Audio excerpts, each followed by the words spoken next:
Halo guys, welcome back to SNM channel. Oke, pada video kali ini kita akan membahas pertandingan antara Jepang melawan Costa Rica sore hari nanti.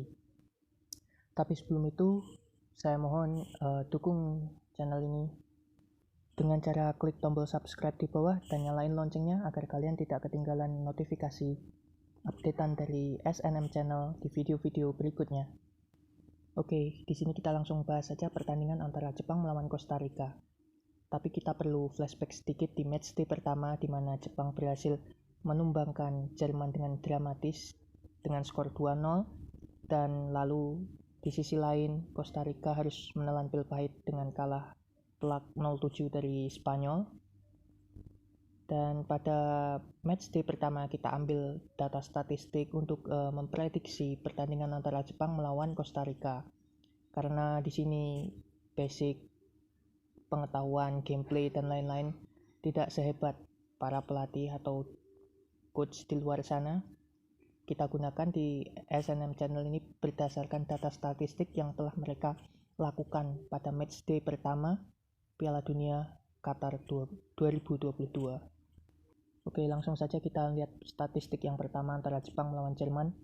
Di sini Jerman benar-benar menguasai dengan 74% ball possession berbanding dengan 26% dari Jepang. Lalu dari statistik ini kita dapat lihat Jerman sebenarnya benar-benar mengontrol permainan dengan 88% pass accuracy, sedangkan Jepang hanya 70% pass accuracy dari 269 total pass. Sedangkan Jerman melakukan 88% pass accuracy dari 771 total pass, yang berarti akurasi passing yang akurat itu 686. Sedangkan Jepang hanya 190. Di sini dapat terlihat bahwa Jerman benar-benar menekan Jepang secara permainan. Lalu next, Jerman mendapatkan 5 kesempatan emas dan mereka melewatkan 4 kesempatan emas. Sedangkan mereka juga terjebak offset sebanyak 4 kali dan mendapatkan 6 corners. Sedangkan untuk Jepang, mereka mendapatkan 3 kesempatan emas, melewatkan 1 dan menjadi gol di 2 kesempatan emas, 4 kali offset dan 6 corners. Di sini jumlah offset dan corners yang mereka dapatkan sama. Jadi sebenarnya walaupun Jerman menekan, tapi Jepang juga mampu memberikan serangan balik yang dibilang efektif hingga mendapatkan 3 kesempatan emas dan 2-nya berbuah gol, sedangkan yang satunya miss. Sedangkan di sini Jerman mendapatkan 5 kesempatan dan 4-nya miss. Hanya 1 kesempatan mereka berbuah gol, kesempatan emas mereka berbuah gol. Dari sini berarti kita ditunjukkan keefektifan penyerangan Jepang itu jauh lebih efektif daripada Jerman yang menguasai pertandingan dan menciptakan banyak peluang. Tapi mereka melewatkan 4 kesempatan emas dan hanya mengeksekusi dengan baik 1 kesempatan emas. Sedangkan Jepang dari 3 kesempatan emas mereka mampu mengeksekusi dengan baik 2 kesempatan emas itu. Lalu mari kita lihat selanjutnya dari segi serangan. Jerman melesatkan 26 total shots, 9 on target, 11 off target, 2-nya terkena tiang dan 6 diblok oleh para pemain bertahan Jepang. Sedangkan untuk Jepang hanya 12 total shot, 4 yang on target, 4 off target, dan 4 yang terblok. Di sini menunjukkan bahwa setiap serangan Jerman sebenarnya mereka selalu mencoba untuk melakukan shot-shot dan ancaman ke gawang Jepang. Namun di sini terlihat lagi-lagi keefektifan Jepang lebih unggul daripada Jerman. Dari 26 total shot hanya 9 yang on target dan 11 yang off target. Itu menunjukkan bahwa efektivitas penyerangan Jerman masih kurang sempurna, atau bahkan keefektifan penyerangan mereka bisa dibilang lebih buruk dari Jepang, karena Jepang di sini hanya melesatkan 12 total shot, 4 on target dan 4 off target, di mana off target dan on targetnya berimbang dengan jumlah 4, dan di antara on target ini, 4 on target ini, 2-nya berbuah gol. Di sini menunjukkan keefektifan Jepang benar-benar lebih efektif, jauh lebih efektif penyerangan mereka dibanding Jerman yang mengontrol permainan selama 90 menit. Lalu mari kita beralih dari segi defensif kedua tim. Di sini Jerman memenangi tackles won dengan 9, total tackles dan 81% keberhasilan, sedangkan Jepang 17 tackles dan 58% total keberhasilan. Di sini jelas keeper saves-nya Jepang jauh lebih banyak karena mereka ditekan lebih banyak dengan 8 saves, sedangkan Jerman hanya 2 save, dan clearance-nya juga terpaut jauh dengan 38 untuk Jepang dan 3 untuk Jerman. Intercept tidak terpaut jauh, 6 untuk Jepang dan 3 untuk Jerman. Untuk block 6 untuk Jepang, 4 untuk Jerman. Dari data defensif ini kita benar-benar ditunjukkan dengan permainan defensif Jepang yang rapi, disiplin. Mereka melakukan 8 save, khususnya untuk kipernya melakukan 8 save, 17 tackle, walaupun hampir hanya setengahnya yang mereka menangi atau melakukan tackle yang berhasil. Melakukan 38 clearance, berarti 38 kali Jerman menyerang ke area pertahanan Jepang. Untuk intercept melakukan 6 kali, blocks 6 kali. Cukup solid di pertandingan Jepang melawan Jerman, pertahanan Jepang. Selanjutnya kita lihat dari segi disiplin. Di sini Jepang melakukan 14 kali pelanggaran tanpa menghasilkan satu pun kartu kuning dan kartu merah. Di sini menunjukkan kedisiplinan pertahanan Jepang. Mereka benar melakukan pelanggaran-pelanggaran yang mungkin bisa dibilang perlu dan tidak perlu, tapi mereka tidak melakukan pelanggaran yang berlebihan yang bisa merugikan tim mereka sendiri. Berarti di sini menunjukkan pertahanan Jepang benar-benar disiplin. Mereka melakukan pelanggaran-pelanggaran profesional yang tidak menghasilkan kartu dan merugikan tim mereka sendiri.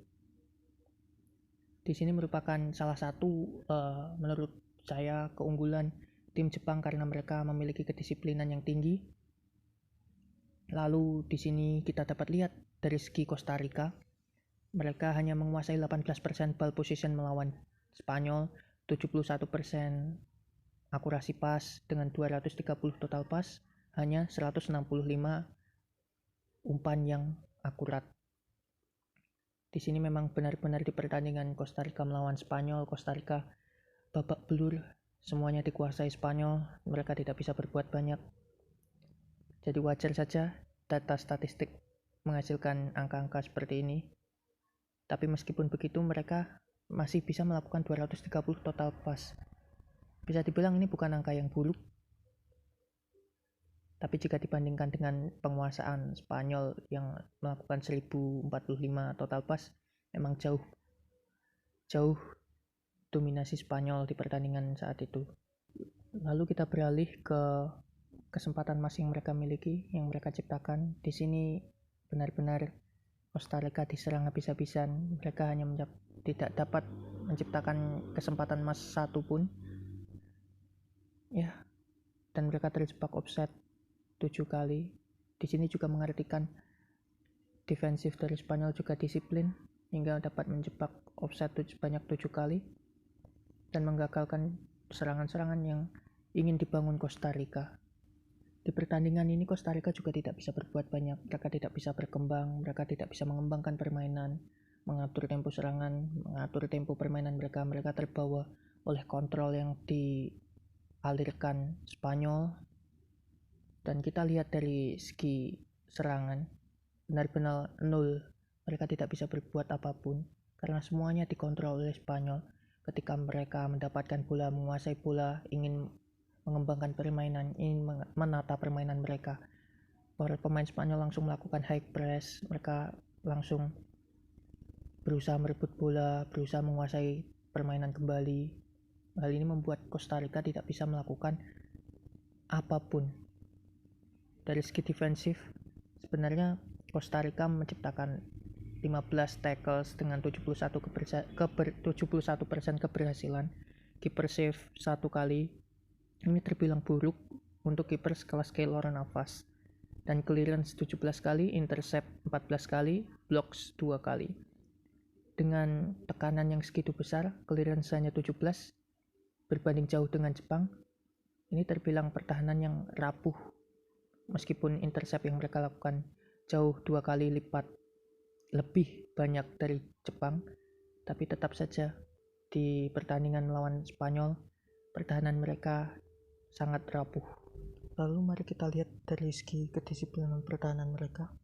Di sini Costa Rica menciptakan 12 kali pelanggaran dengan 2 kartu kuning. Menunjukkan pertahanan Costa Rica ini tidak terlalu disiplin menurut saya. Karena Jepang dengan pertahanannya yang solid dan disiplin menciptakan 14 pelanggaran tanpa satupun mendapatkan kartu kuning dan kartu merah. Itu menunjukkan pertahanan mereka lebih disiplin daripada Costa Rica dengan 12 pelanggaran masih dapat disarankan 7 gol oleh Spanyol dengan mendapatkan 2 kartu kuning sebagai hukuman mereka. Untuk selanjutnya, mari kita lihat head to head rekor kedua tim. Jepang melawan Costa Rica pernah bertemu 2 kali dan keduanya berakhir dengan kemenangan timnas Jepang. Yang pertama 3-0, yang kedua 1-3 dimenangkan oleh Jepang. Memang dari statistik matchday pertama Piala Dunia Qatar 2020 menunjukkan perbedaan kualitas Jepang dengan ditekan Jerman lebih dari 70% penguasaan bola. Mereka masih tetap bisa melancarkan serangan mereka masih bisa mengembangkan permainan mereka, melakukan serangan-serangan yang berbahaya, menciptakan kesempatan emas, bahkan menciptakan 2 gol dan mengalahkan Jerman. Sedangkan Costa Rica, ketika mereka dikuasai permainannya, mereka tidak bisa mengembangkan permainan, bahkan untuk menyerang saja, menciptakan kesempatan, mereka tidak bisa melakukannya. Dan dari segi pertahanan mereka juga kurang disiplin dengan 12 pelanggaran dan 2 kartu kuning, mendapatkan 2 kartu kuning. Jumlah clearance yang jauh lebih kecil daripada Jepang, dan kemasukan 7 gol dari Spanyol itu menunjukkan bahwa defensif Costa Rica terbilang buruk. Dan untuk kiper kelas Keylor Navas hanya melakukan 1 save dari kemasukan 7 gol. Itu juga menjadi tanda tanya besar, apakah Costa Rica dapat menahan timnas Jepang di pertandingan selanjutnya nanti. Tapi untuk menurutku sendiri akan berakhir untuk kemenangan Jepang 2-1 atas Costa Rica, meskipun nanti pertandingannya akan berlangsung sengit karena kedua belah tim akan berusaha mati-matian untuk memenangkan pertandingan demi menjaga asa untuk lolos dari fase grup Piala Dunia Qatar 2022. Oke, sekian video kali ini. Terima kasih buat kalian semua yang sudah menonton.